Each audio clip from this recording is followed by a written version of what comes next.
నమస్తే, నేను ప్రశాంత్. సజ్జల రామకృష్ణారెడ్డి గారు కావాలనే వైసీపీ పార్టీ వాళ్ళ మీద కావాలనే కేసులు పెడతారు, ఏం మాట్లాడినా కావాలనే కేసులు పెడతారు అంటూ ఇలా కొన్ని వ్యాఖ్యలు అయితే చేయడం జరిగింది. అసలు ఎందుకు ఈ వ్యాఖ్యలు చేశాడు అనే విషయాలు అయితే తెలుసుకుందాం. దీని గురించి అయితే మాట్లాడేందుకు ప్రస్తుతం మనతో పాటు TDP official spokes person Suryadevara Latha గారు ఉన్నారు. నమస్తే అండి. నమస్తే మేడం, సజ్జల రామకృష్ణారెడ్డి గారు కొన్ని వ్యాఖ్యలు అయితే చేయడం జరిగింది. కావాలనే మా మీద కేసులు పెడుతూ ఉన్నారు, అసలు తప్పులు లేకపోయినా తప్పులు మరీ చూపించి మరీ కేసులు పెడుతూ ఉన్నారంటూ కొన్ని వ్యాఖ్యలు చేయడం జరిగింది. దీని మీద మీరేమంటారు? అంటే సజ్జల గారు ఒక జర్నలిస్ట్ గా ఉన్న వ్యక్తి, వైసీపీ గవర్నమెంట్ లో ఎంత అరాచకాలు చేశారు. స్టిల్ ఇప్పుడు కూటమి ప్రభుత్వం అధికారంలో ఉంది. ఈ టైంలో నారా చంద్రబాబు నాయుడు గారు సీఎంగా ఉన్నారు. ఇప్పుడు కూడా వీళ్ళ అరాచకాలు మేము ఇట్లాగే చేస్తాం, మమ్మల్ని ఏమీ చేయకూడదు అనే రకంగానే ఉన్నారు. వీళ్ళలో ఇంకా కూడా మార్పు అనేది రాలేదు. సో ఇప్పుడు ఒక సిటిజన్ గా ఆయనకు ఉండాల్సిన ఆలోచన ఏంటంటే, ఆయన ఇన్ని సంవత్సరాలు కూడా జర్నలిస్ట్గా ఒక పెద్ద జర్నలిస్ట్గా ఉన్నాడు, సీనియర్ జర్నలిస్ట్గా ఉన్నారు. సో ఉన్నప్పుడు సొసైటీకి మనం ఏం చేస్తున్నాం అనేది ఒక ఆలోచన ఉన్నది. అది ఏమాత్రము కూడా లేకుండా ఈ రోజున ఆయన సింగన్నమలై అనంతపూర్ జిల్లాలోని సింగన్నమలై నియోజకవర్గంకి వెళ్ళి అక్కడ ఇలాంటి మాటలు మాట్లాడుతున్నాడు. అంటే గట్టిగా మైక్ లో మాట్లాడితే కూడా కేసు పెడతారంట. కుటుంబ ప్రభుత్వం పెడుతుంది, ఏం చేసినా కేసులు, ఎవరిని ఏం మాట్లాడకపోయినా కేసులు పెడతారు. అంటే వీళ్ళు ఖైదీలు కారు కింద వేసి మనుషుల్ని తొక్కిచ్చేసినా కేసు పెట్టకూడదు, వీళ్ళు పార్టీ ఆఫీసులు తగలబెట్టినా కేసు పెట్టకూడదు, వీళ్ళు గవర్నమెంట్ లో చేసిన అరాచకాలకి కేసు పెడితే కూడా యాక్షన్ తీసుకోరు. అది ఇప్పుడు యాక్షన్ తీసుకుంటే అది తప్పు అవుతుంది. వీళ్ళు నారా చంద్రబాబు నాయుడు గారు 14 సంవత్సరాలు అప్పటికే సీఎం గా చేసిన వ్యక్తి, మాజీ సీఎం ఆయన ఇంటి మీదకి దౌర్జన్యం చేసిన వెళ్ళారు. సో వాళ్ళ మీద కేసు పెడితే అది తీసుకోలేదు. నోటుకు వచ్చిన భాషలో మాట్లాడుతూ మహిళల్ని కించపరుస్తూ వాళ్ళని రాత్రిళ్ళు వెళ్ళి అరెస్టులు చేస్తే, అంటే మహిళల్ని ఎప్పుడు కూడా నైట్స్ వెళ్ళి అరెస్ట్ చేయరు. సో అలాంటిది అరెస్ట్ చేసి వాళ్ళని తీసుకొచ్చి పోలీస్ స్టేషన్స్ లో పెట్టుకొని అంత అరాచకమైన పాలన చేశారు. సో అవన్నీ మర్చిపోయాడా? అవన్నీ మర్చిపోయి ఈ రోజు అంటే మాస్క్ అడిగిన పాపానికి చంపేశారు. సో బాబాయ్ హత్యని నేను తీరుస్తాను, నేను గెలిచిన తర్వాత దాన్ని నేను చూస్తాను, నేను వాళ్ళంతా చూస్తాను అని చెప్పాడు. ఏం చేశాడు? ఏం చేయలేదు కదా. సో మీ ప్రభుత్వంలో అరాచకాలకి తారాస్థాయికి చేశారు. సరే, ఇప్పుడు కూటమి ప్రభుత్వం ఉంది, ఇప్పుడు కూడా వాళ్ళ అరాచకాలు ఏమైనా తగ్గాయా? సో అంబులెన్స్ కి వాళ్ళ మీటింగ్లకి 100 మందికి పర్మిషన్ ఇస్తే 1000 మందిని తీసుకెళ్తారు. 4 కార్లకు పర్మిషన్ ఇస్తే 40 కార్లు కాదు, 100 కార్లు తీసుకెళ్తున్నారు. 100 కార్లు తీసుకెళ్తున్నారు. సో అక్కడ అంబులెన్స్లకు కూడా వాళ్ళ అవకాశాలు ఇవ్వట్లేదు. అసలు ఒక ప్రజానాయకుడన్న వ్యక్తి, ఒక మాజీ సీఎంగా చేసిన వ్యక్తి, సో ఆయనకి కామన్ సెన్స్ ఉండాలి కదా. సో ఒక అంబులెన్స్ వెళ్తుంటే సో దానికి ఇవ్వాల్సిన బాధ్యత ఉందా లేదా?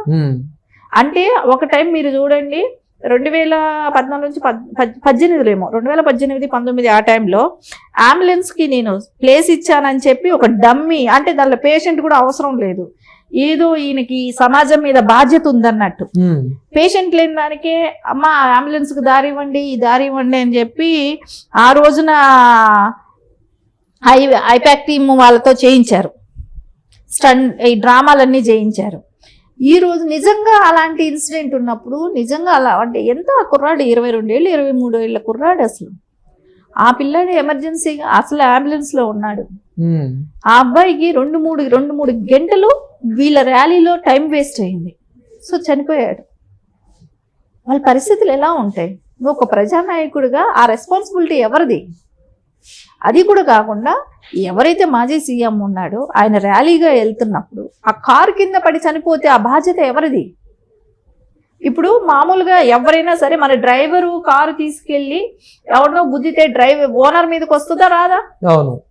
ఓనర్ ని కూడా పిలిచి క్వశ్చన్ చేస్తారు, ఓనర్ మీద కూడా కేసు ఫైల్ చేస్తారు కదా జనరల్ గా అయితే. సో అది జగన్మోహన్ రెడ్డి గారి కళ్ళెదుటే జరిగిన ఇన్సిడెంట్ కి ఆయన మీద కేసులు పెట్టకూడదంటారు, డ్రైవర్ మీద కేసు పెట్టకూడదంటారు, ఎవరిని విచారించకూడదంటారు.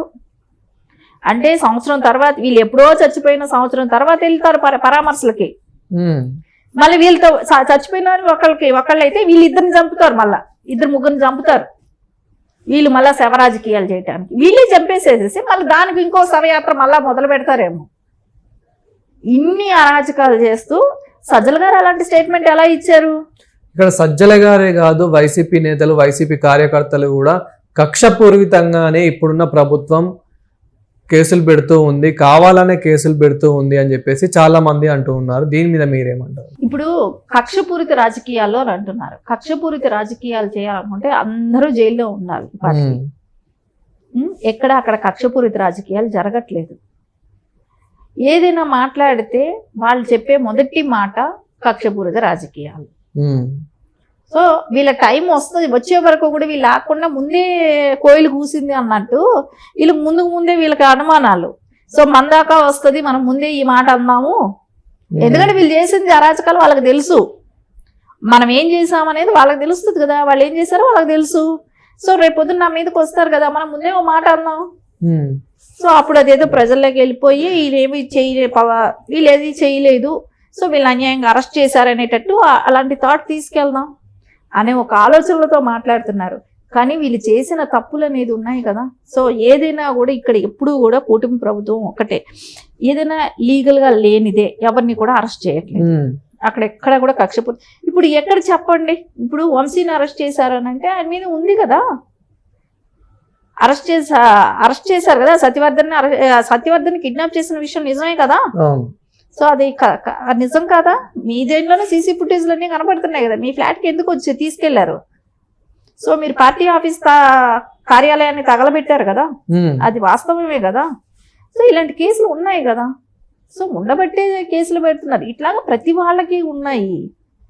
బోరగడ్డ అనిల్ కానివ్వండి, ఇట్లా ఎవరిని తీసుకున్నా కూడా అందరూ ఇలాంటి కేసుల్లో ఉన్నారు.